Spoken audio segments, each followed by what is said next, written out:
I know Kung Fu. Yippee-ki-yay, motherfucker. Here.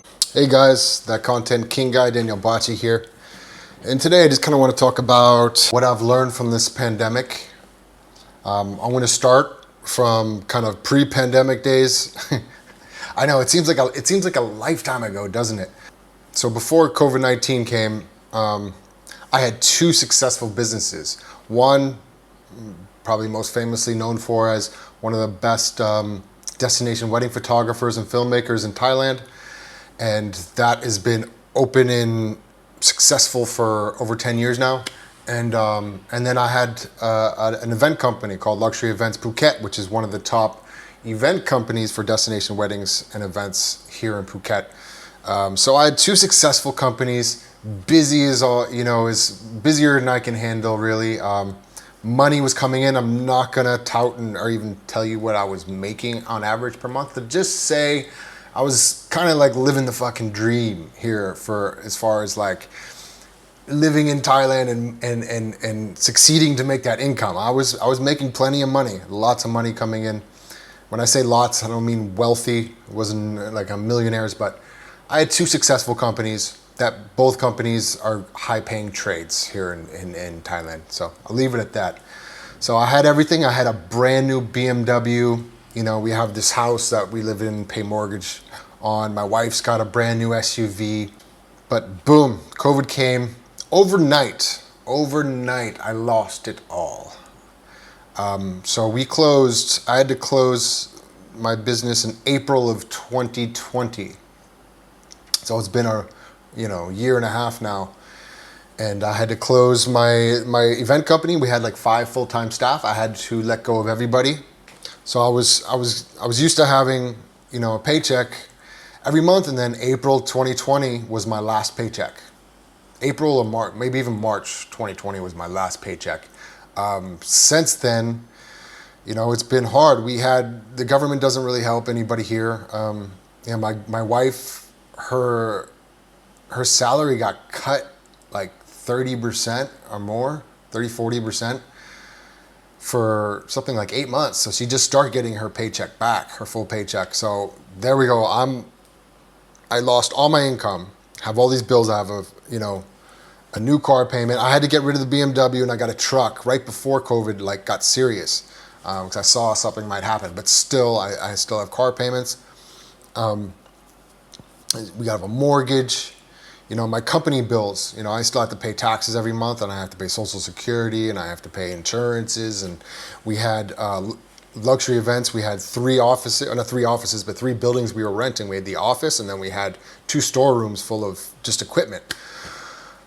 So we had to pay rent for X amount of time on that, and we had to move the equipment into one house, and we had to get rid of our office that's been there for 12 years or something like that. Here in Thailand, the tourist industry, that's all my income again was from destination weddings. So usually you close that border, there's nobody's having a destination wedding. It's it. Both companies got just into thin air overnight. It was depressing. At first I never thought it was going to last this long. I figured, okay, this might go on for 3 months, because it wasn't that bad at first, and when it first came to Thailand. And then I was like, okay, 6 months. And then it was like, okay, a year. And I'm like, after a year, I'm like, by the end of 2020, we'll be, headed back on track again. Easy. So we did what we could. The government gave everybody something like, we had like 3 months where we didn't have to pay mortgage, but we got the penalty on our credit score for it, which is like, hello. So we didn't have to pay our mortgage and our car payment for like 3 months. But then after that, everything came back. At first I was helping my wife with all the payments, and I just saw my savings just so fast. Unbelievable how fast it can go, just boom, boom, boom, boom. And getting yourself out of that cycle, like gotten used to such a certain lifestyle here in Phuket, and again, buying things I want to buy and eating things I want to eat. And here I go, I have to go back to like the first 5 years I was in Phuket, where I was dirt broke, when I was poor as hell. And it's hard to make that transition overnight. So I was watching my savings just plummet. So we had to refinance our house and take a loan up against it to give me some cash flow. Otherwise, we were gonna have to pack it up and move back. I'd have to move to America, bring my family there. My wife has no interest in living in America. She's got an amazing job here. She's like a big boss, has, you know, a big position in society and in her workplace, and makes great money. And if she moved to America, she would just be on the bottom of the totem pole. You know what I mean? And I would have to start from scratch too, and the expenses of moving somewhere else, you know, getting an apartment, and we had to get 2 cars, and, you know, putting my son in school again. So we don't want to leave. And so I helped her as much as I could. And then I took the loan out to kind of give myself even more of a pillow. And I really thought, even then I was like, okay, I should be good. And, you know, I should be good now, right? But this pandemic is just stretching out longer and longer and longer. So it's been over a year and a half now. It is now September of 2021. We're approaching 2022. I've lost like 2 years of my life. You know, I'm now almost 41. I didn't get to celebrate my 40th birthday properly because of the lockdowns. And just like, these are really crucial years for some people, you know what I mean? Certain ages, like I feel bad for young kids and teenagers that couldn't go to their graduation and their prom, and you know what I mean? Like, it's just a really shit situation, and we're really over it. But here we are, we're carrying on. My wife has taken up the responsibility for all the major bills. I'm still paying my taxes and my company expenses, and I have subscriptions and things like that, which adds up. But she takes care of the mortgage. She's paying my car payment, her car payment. I mean, bravo. Moment of silence for awesome wives. Thank you, Buddha. Thank you, Allah. Thank you, God. Really, gotta thank God I have a wonderful wife. Thank God I have a hardworking wife that got herself in a position of life where she's making money, you know, so she can take on these bills. And part of me at the same time feels bad as a man, right? It's like, man is the provider, even if, you know, you don't want it that way to be 100% the provider. It's part of our like DNA, you know. We want to be the breadwinner. We want to be able to take care of our families, right? So it's, at the same time, I'm fortunate and I'm happy that at least we're able to float by. We're not saving anything. We're not living the same lifestyle. Still going backwards for my spending money and my personal bills that I have. I've tried to play around with, I'm playing around a little bit in the stock market. Not a lot of money, just small cash grabs, you know, here and there. It's kind of like food money, but you know, some months are good, some months aren't. So it's not like a steady income anyways. So this is why I kind of started this YouTube thing too. Is like, I've tried everything. I've sourced online work from numerous websites, trying to find remote work. It's been hard. It's not easy to find work. As a foreigner here that relies 100% on tourism. When I tell you I had 2 successful businesses, you would have never believed me if you knew who I was when I came here. Like, when I came here, I moved to Thailand with like $4,000. And it was originally, I didn't just jump into work. I had an internship that paid for my accommodation and a motorbike, but everything else was on me. I built a business inside a Tiger, Muay Thai, and I was making like a small income. But back then literally just struggling. I got down to my last $1,000, and I said, damn, if I spend $200 more, I'm getting on a plane, I'm going back home. Because I got nothing. I won't even be able to afford a plane ticket back home. I do not come from a wealthy background, and my family is kind of not stingy, but they're, you know, tough. It's like, you take care of yourself. So I can't call my mom and be like, Mom, you send me $1,000, send me money, buy me a plane ticket. I'm on my own, man. I'm on my own. So it was a scary situation back then. And how I started my company is somebody actually sponsored me a camera. Yeah, they bought me a brand new camera to make them a handful of videos. And they did it basically to be nice. They could have hired someone else. Shout out to Mark Mariani, beautiful soul he was, or he is. I'm sorry. And from there, I built a small business within Tiger, and it became more and more. And then I got into the wedding market a few years later. But needless to say, I was struggling, making $500 a month, out here in Thailand. So I was really struggling. For me to have 2 companies out here and own a house and a brand new BMW, like, I came a long way. So I felt like I was losing so much. I felt like all this hard work. I don't have 10 years of that type of fight, that type of young energy that I had back then. I'm 40 now and I'm feeling it. Anyways, this is why I started my YouTube, and I said, I was doing vlogs back in 2006, 2007, but I was doing them because back then people would do them just for their own memory or just like share with their friends, right? It was like home videos, right? That's why I was doing it. Some of them built traction, and I actually was monetized a long time ago, and I made a total of $7,000 on my YouTube channel, but I never picked up the ball and said, back then people weren't YouTubing like they are now, making money like they are now. And that I was just busy with my business that I never put focus on my YouTube channel. So I left it alone for like 10 years. Here and there I'd put out a video and I'd try to make some comebacks. It never happened.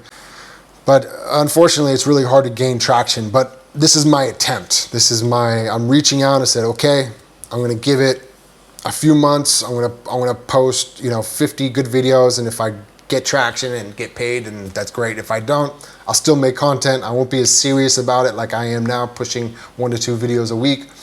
But I'm giving it a go because I have really, I'm on my last leg out here, just trying to make it, So when I say please like and subscribe, it's because I really need it. I need people to watch this because I would like to be able to get through this pandemic. And at the end of the pandemic, and when the economy does start coming back, I would still prefer to be a YouTuber than go back to 2 companies. And I'll tell you why in a minute. That brings me to what have I learned from this pandemic? What have, some things a lot of things, my life has completely changed. But it's taught me some very valuable lessons, and it's given me a lot. Believe it or not, through all this crap and this depression and the fear and reality of me losing everything I've ever worked for, there's some good that's come out of it. The main thing that I've learned, and I've learned to appreciate, and what I've got from the pandemic is time. Time. Like, I was working so much, and I was so hell-bent on succeeding and making money that I never had time for me, and I never had time for my wife. And now my son's 3 years old, and he spent, almost 2 years now of his 3 years being on this earth and during a pandemic, it was beautiful for me because I was able to spend time with him. So, when I was working before, it was you see your family for an hour or two. I'd work and I'd try to do the gym, but I wasn't really doing the gym. I was just kind of, so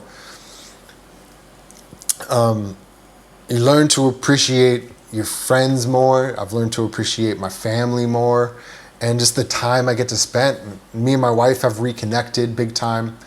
I've reconnected to my hobbies, which is filmmaking, which is Muay Thai. I've been able to train Muay Thai more, go to the gym more. Besides when the gyms aren't closed, it's been difficult, but I've been training more than usual. I've been getting back into the fight scene, whether it's attending events and working with my friend John Nutt over at Full Metal Dojo and the fight circus, working with him a bit, even just, for free, just because I like to be around that environment. That's where I came from. That's my roots. So I'm getting back to my roots and my hobbies. Another reason why I never vlogged before is because I didn't have time. And, when I wasn't filming or photographing, I was editing videos and photos. When I wasn't doing that, I was doing the admin stuff with, clients and website. Last thing I wanted to do on a day off or when it was slow is pick up a camera. More importantly than any of this is watching my son grow. Me and my son have such a beautiful, beautiful relationship right now. I'm very close to him, but I'm with him most of the time. I drop him off at school, I pick him up from school, I change his diapers. You know, because my wife works so much and I have all this free time, I do what I can, you know, and then some. And I love to do it. Bachi boy.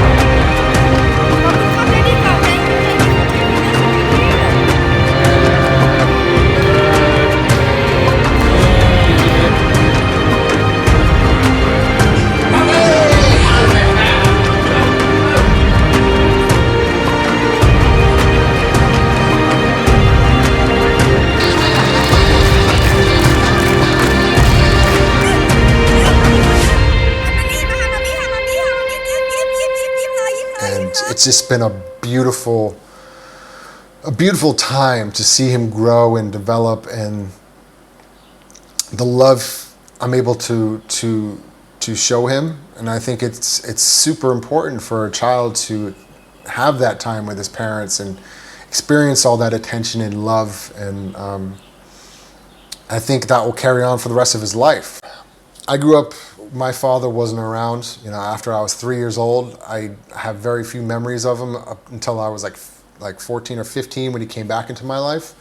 So I didn't have a father to teach me how to be a man, or, you know, play sports with me and discipline me. Just me, my mother, and my sister. So I think that's part of it. Another reason I'm enjoying, you know, the fatherhood so much and enjoying this time and being so affectionate with him and showing him so much love is because I didn't have it. I'm happy to help him when he's crying and when he's being difficult or he's being a brat. Like, it's just, he's an extension of me, not just my flesh and my blood, but my heart and my soul. Today I feel very, very excited because we are going to the hospital and we are going for the first ultrasound, and the doctor said we will get to hear the baby heartbeat for the first time.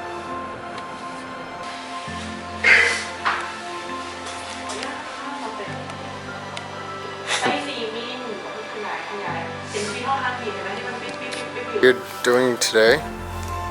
We are getting ready for the birth of our first child, Tevin Rakipachi. Excited? Huh? Excited? Very, very.